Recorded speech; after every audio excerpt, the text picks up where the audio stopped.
your host, Pastor Shayo. And this is the place where we believe that all the couples out there have a chance to live a long, happy life together. Oh yeah, every marriage has a chance to be awesome and to be fulfilling. That's right. And you guys can always reach out to us on Twitter. I'm at Whitney Shayo. And I'm at Pastor Shayo. Of course, you can like us on Facebook to stay updated. Which is Facebook.com/LiveYourBestMarriage. Yep. And of course, you can subscribe to the blog, which is LiveYourBestMarriage.com. So. Oh yeah. Yes. So what are we talking about today, Whitney? So, you know what? We have actually been getting some messages on the blog from spouses who just feel like they went through such long periods of hopelessness in their marriage. Okay. They went through times where they just didn't think it was possible for it to get better. And so what I want to talk about today is what are some of the ways that we can keep a positive attitude just towards our marriage? And okay, so like how just to be positive in your marriage? Yeah, like how can you keep a positive outlook just the way you view your marriage? Yes.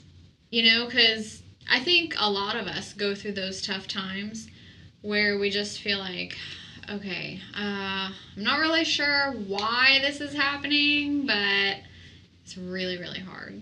Yes, hard to make it work. Yeah.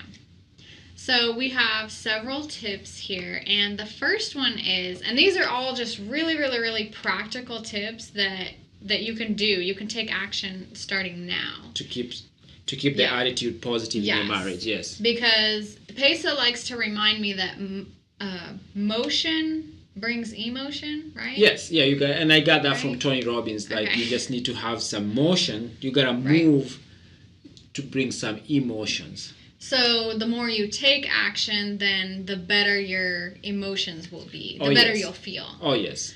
Okay, so the first one is have a morning routine. Have a morning routine. And this can be anything that works for anybody. Anywhere from starting the day off with a good morning kiss, or a good morning hug, or sitting down and having a cup of coffee together. Whatever it is that you prefer and whatever it is that you have time for, it can really just give your day this awesome start. An awesome boost. Yeah. Yes. And so, but it's something that you did for your marriage though too. And it's something that will start you on a positive note, even if you woke up with that feeling like, okay, I'm having that hopeless feeling.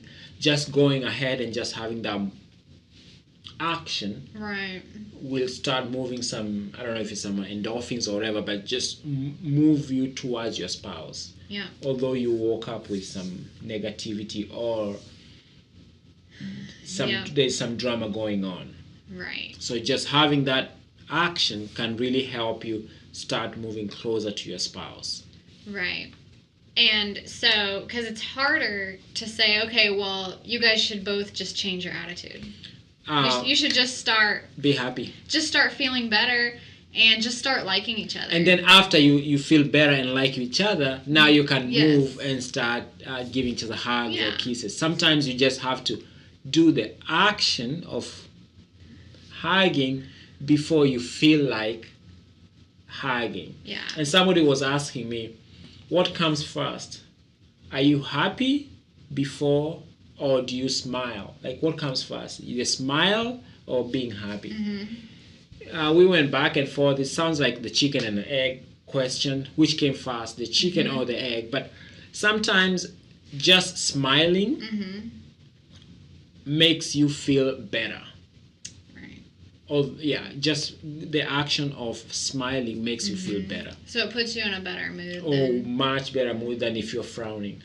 Okay. Yes. So chances are you can start to feel better after you hold hands. Yes. Don't expect to just feel better and before you then hold you hands. will hold hands. No. It's the opposite, not. So, okay. The second thing is to just enjoy the little things. The little things in life, yes. And the big events in our lives are just so obvious, and we celebrate those. When All the time, somebody graduates, somebody gets married, somebody gets featured in a big magazine, somebody gets published, someone like you launch a course, those big you events. Get a promotion. You get a promotion at your job. You have a new baby. You Yes. get pregnant. Yes. Those really major events, which we all love. And society actually says it's okay to celebrate on them. We don't forget to celebrate those. No. But what about just the small things? Like, what about the time last Thursday evening when your husband cooked biryani just out of the blue and surprised you? Was that celebrated? No. Was that something that you made a big deal about? Everybody made a big deal out of it, and you're just super excited? Or what about yesterday afternoon when your wife got all dressed up for no reason and said, "Hey, honey, let's go for coffee, or let's go and do this. And sometimes it's just not even... let's go to the game." Yes. Sometimes... Whatever. Sometimes it can even be something like, you are typing and you're typing and the husband just took care of the kids without... something like that. Something that can be so mundane, or something that you just expect that it will happen. Right. And because there are so many of those really small favors. Yes. Actually, I wouldn't even call them small. Yes. They actually make things work. Yeah, they actually are really vital to just the success of your household. So when a parent takes a baby to get their vaccines, oh my gosh, why don't we make a big deal out of those things? Or just like when... Or not vaccine, just... when somebody's is talking to a client, somebody's and the up, parent is... Yes, at night with a sick kid, or... Yeah, but you get it. Mm-hmm. You get it. And we actually make a big deal out, the parent was up at night with a sick kid. Those are what I would say, they're just a no-brainer. You should think those are no-brainer. It's a big deal. Mm-hmm. Or somebody took a kid to the hospital. That is to me, it's a no-brainer. Mm-hmm. You should be celebrating that. Right. But what about when a spouse takes care of the kids and makes sure that they are quiet while the other one is talking to a client on the phone? Mm-hmm. That sounds so mundane, or make sure that lunch is ready while the other one is working on a project. Mm-hmm. Sounds okay, big deal, lunch is ready. But those can be, if those little things, you can get a thank you and I appreciate you for doing that, can actually really bring folks together. Right. And just like this morning, I was changing we have two in diapers, and I was changing them, but Pesa went and did the dishes. So that was actually really huge, because he took a major load off from me. Yes. That I at that moment, I could not even think, okay, how am I even going to go and start dishes after this? I was just I had so many other things going on, and then I was helping our two older ones get ready for church. And so basically, needless to say, going and doing dishes, I don't think I would have had the strength or the time. Yes. Or even the mental capacity to even remember that they needed to be done. But he did it. And so we call those small acts of kindness. Yeah, they just... But really, if you really, really think about it, those are the major things that make your house run. And they glue everything together. Yeah, and make your life easier. And really. they make those big events, the graduation, the promotions, those huge events. If it's not for these little events that you're doing in the house, you won't be able to go to work consistently and perform very well to be able to get that huge promotion. Right. But we'll be focusing on the huge promotion and ignore these little things. Somebody made sure that the kids were picked up on time. Somebody made sure the kids were dropped to daycare on time. Somebody made sure that we had food in the house. Those little things which can be very easily ignored. Putting gas in the car. Yes. I have a long list. Yes. Of stuff. So basically, don't forget those and appreciate those little things. Yep. Yes. Because those are the things that make life easier. Yes. And so don't forget to just take time to celebrate those small victories that happen throughout the day. Oh yeah. So, okay, another tip is to feel like you are in charge of your life. Okay. Take responsibility. And what we mean when we say this is your life, the quality of your life can be determined by the questions that you ask yourself. Yes. Right? Yeah, right. So, if I'm asking myself, why is he talking to me like that? Why is he acting like this? Why is he so weird today? Why is he so weird today? Why is he so inconsiderate? Or if he's, and it works both ways. If he's asking questions like, why does she keep saying that over and over again? Or why is she so moody? Those types of questions will determine the quality of the marriage. Yeah. Trust me. Because the answer will be something negative, really. Yeah. It's not going to be something that, compared to a question like, how can I make this better? How can I make this project move forward in a great way? Yeah. Right. Yes. Right. So the types of questions that you ask. So because, and going back to what I first started with, which was taking responsibility. If I ask, okay, why is he acting like this?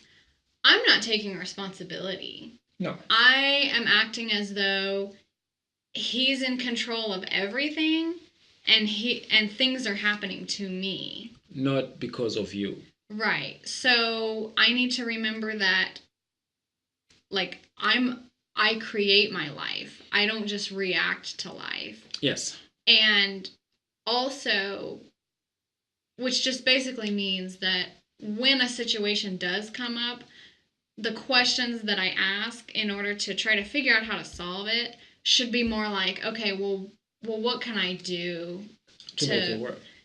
Yeah. I mean, what can I do to make this better? What can I do or what could I have done that caused this? Or, just those types of things. Like, what was my responsibility? Yeah, what part did I play in this? He sounds really upset. Yes. There must be something I said or something I did that was a contribution. It's so acting as though it's always them. The spouse is 100% responsible. It's their fault. I played no part in it. The outcome is not going to be pretty. No. So, and that's not pleasant. That's not a pleasant way to live either, because if we do have that victim mentality, things are just happening to me. Yes. It's not because of me. That's not pleasant. So I'm not a driver. I'm just being driven. And that's actually, you become a victim. You become a victim. So, he did this to me. Oh, she did this to me. If only she didn't do this to me, everything would be so great. I wish she had. So basically, everything was happening to me. Everything was happening to me. Instead of, what part did I have in making this thing happen? So, and if I could change that, what will happen? So you are still in control. You are still in. There's a part of you that had. There's a part of you that made that happen. Yep. You might not be 100% responsible, but you also had a part to play in that. Right. Yes. Right. You were there. Yes. you reacted. You had something to do with it. Yes. So it's not only his fault or her fault. Yes. We both have some responsibility. Yes. All right. So another tip To have your marriage to have a positive attitude in your marriage. To keep a great attitude for your marriage is you can adjust your expectations. Okay. Instead of just always thinking it should be easy, just go ahead and expect that there will be some tough times. I know that sounds really unpleasant. But actually that has really helped. Because especially if you're doing sales, you realize that there's a lot of times the sale will just not happen, just not because of what you did, but just there was just something happened. Maybe the client wasn't ready, or the client wife was sick, or just something that you had nothing to do with it. Yep. Oh, there was this announcement on TV, and so anyway, so you realize that you have to have that positive attitude before you go to the next situation. So just assuming that, you can also assume that in marriage, that having everything going according to plan is actually very rare. Having, like, when you're getting the kids ready in the morning and everything just goes according to plan is the exception. Right.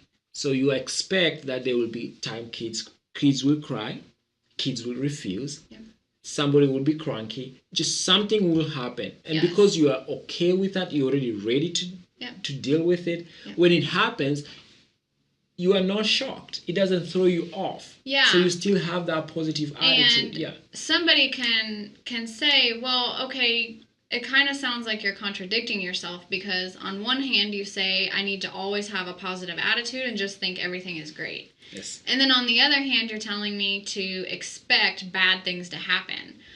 Actually, those are not contradicting each other. They actually go hand in hand. They go very well together.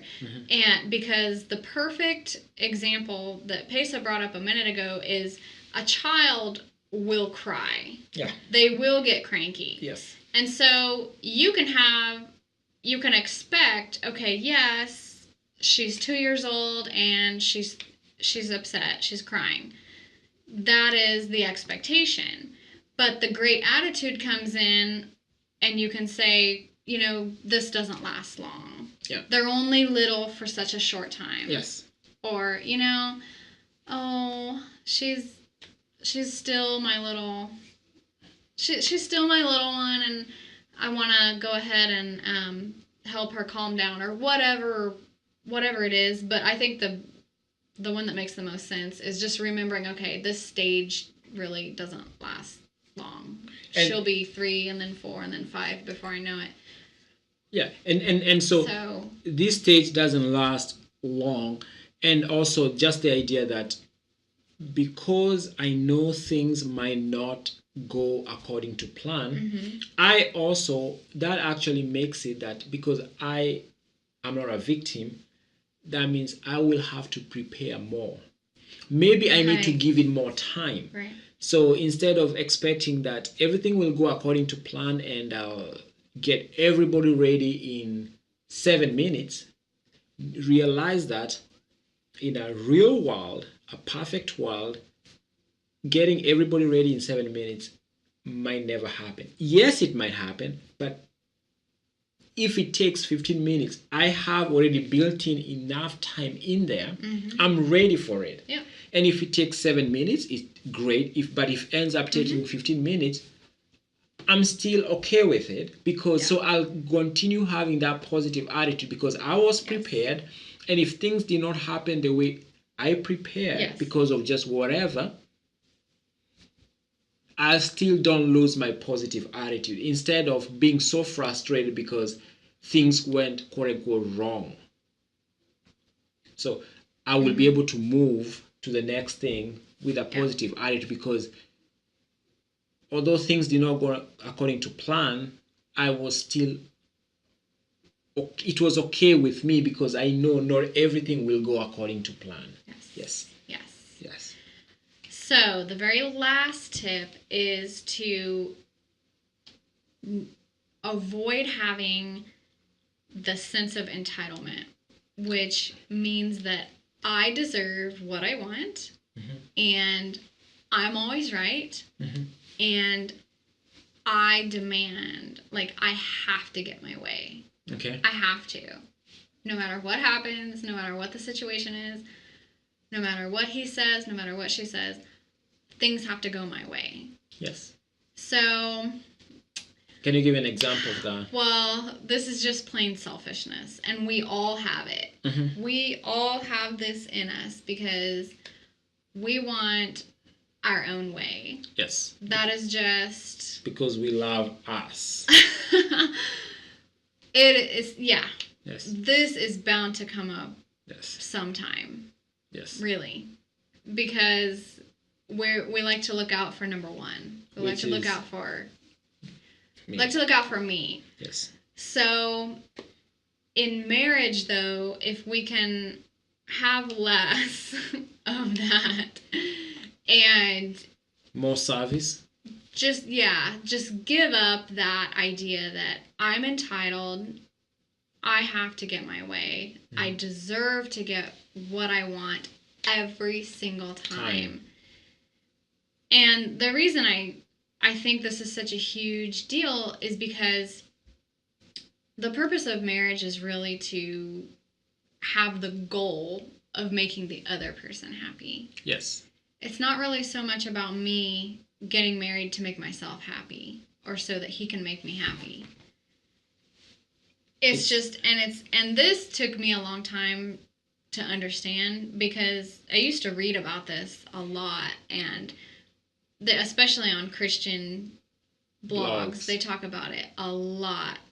Just the fact that I want to serve him, make him happy, and then he reciprocates and makes me happy. Or even if he doesn't reciprocate, just the fact that I gave something to him, that means I'm just gonna be happy. And one of the best examples that we have to explain this is, have you ever heard the phrase, a volunteer gets more out of it than the people they served? Yes. Have you ever? Oh, yes. You've heard that, and I've actually experienced that when you go to volunteer, it feels like you are benefiting more than the folks if you go to the soup kitchen, it feels like you're doing more.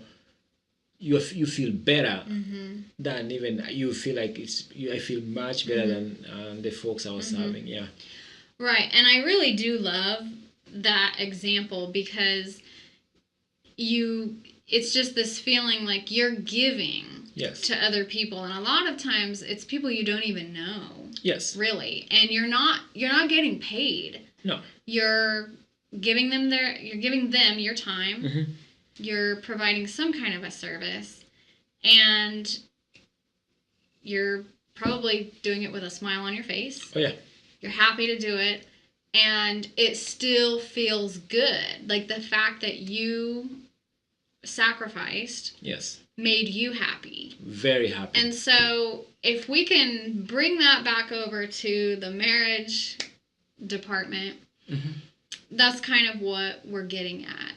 It's and I know, and a lot of and sometimes I'm like, okay, well, yeah, volunteering is like, it can be a 1 hour activity, it can be a 1 day thing, but I have to live this the rest of my life. But marriage is all day, every day until I die. And you don't know who I got married to. You don't know who I married.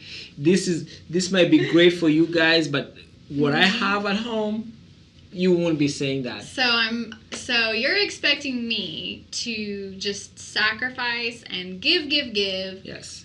24/7. Yes. And I have a husband who just doesn't really get it. So this is the goal. It's, even if it's not 100%, a marriage can be improved, I think, significantly, even if we put even just a little bit of this into practice. Yes. Even if we only treated one another like this one day a week. Okay. I think at the minimum, I mean, I'm just saying, like, even if the most, at most, we sacrificed and were giving and we were just trying to serve our spouse, even if we only did that one day a week, it's gonna really improve. The marriage would improve exponentially. Yes. I think, and we're creatures of habit anyway. It's something that we could build up on. Yeah. After time. I'm talking about it like it's unbearable. One day a week, and then hopefully hopefully you'll be able to live with your husband. We'll be able to do it more. I don't know, but yeah, that's definitely something to aim for. Mm-hmm. And just keep in mind that all of these tips are practical, just everyday things that you can implement. Yes. They are just things you can do. You can start doing it today. Yes. So just to recap, what are all the tips that you can use to keep your marriage positive, to keep the marriage positive? So start with a morning routine. Okay. And that was something like a kiss or a hug. Something positive. Something positive for the two of you. Mm-hmm. And then the second one was... So it's like a morning ritual. Yes. Another one was celebrate the small victories. Always celebrate the small victories, yeah. So if somebody does the dishes, somebody cooks a really great meal, somebody takes a kid to the doctor, just make a big deal out of it. Yes. Because it's all those small things help us to get to the big things. Yes. Another one was take responsibility. Yes. So, and then just remember that you are a creator. You're not reacting to life. You are in charge of your life. And the quality of the questions that you ask yourself really will determine the quality of your marriage. So if you're asking, okay, why is he doing this? Why is he talking like this? Blah, blah, blah. Why is he treating me like this? Rather than, okay, he sounds upset. What can I do to fix this? Yes. What can I do to make this better? Just a different way of thinking, different questions. And then I think the very last one that we had was just to stop expecting everything to be easy. Yes. Don't. Yes. And then we also had stop having an attitude of thinking that you deserve to get your way every single time. Like just the attitude of entitlement. You're entitled, yes. So, and because when you put all those things together, you will actually have a positive attitude in your marriage, and you need that, having that feeling of positive attitude, right, to sustain being married to this person. Yes. It really helps smoothen things and make things much better. Yes. So, folks, thank you once again for listening, and to those of you who may be watching. Who might be watching on YouTube. Yes. And we will be back in a few days, so don't forget to go ahead and give us a rating and subscribe. Don't forget to subscribe in iTunes, Stitcher, TuneIn, and if you're watching on YouTube, don't forget to subscribe to this channel. And folks, until next time, bye and God bless. And don't forget to live your best marriage. Are you tired of being upset, lonely, feeling empty, or just plain frustrated with your marriage? And no matter how hard you try, you're not getting anywhere, just going in circles? No matter how much you try to make time for one another in your schedule, or how many times you say, "I'm sorry," Pesa and I have put together 99 ideas to help you connect with that one special person, so that things can start to be more like the way they were before everyday life got in the way and caused the two of you to drift apart. We want you to have 99 ways to show love to your spouse, absolutely free. You can find it at 99waystoshowlovetoyourspouse.com. Because here at Live Your Best Marriage, we truly hope that the two of you can move closer together and enjoy the connection that comes from achieving a stronger bond. Again, that's 99waystoshowlovetoyourspouse.com. That's the number 99 ways to show love to your spouse.com.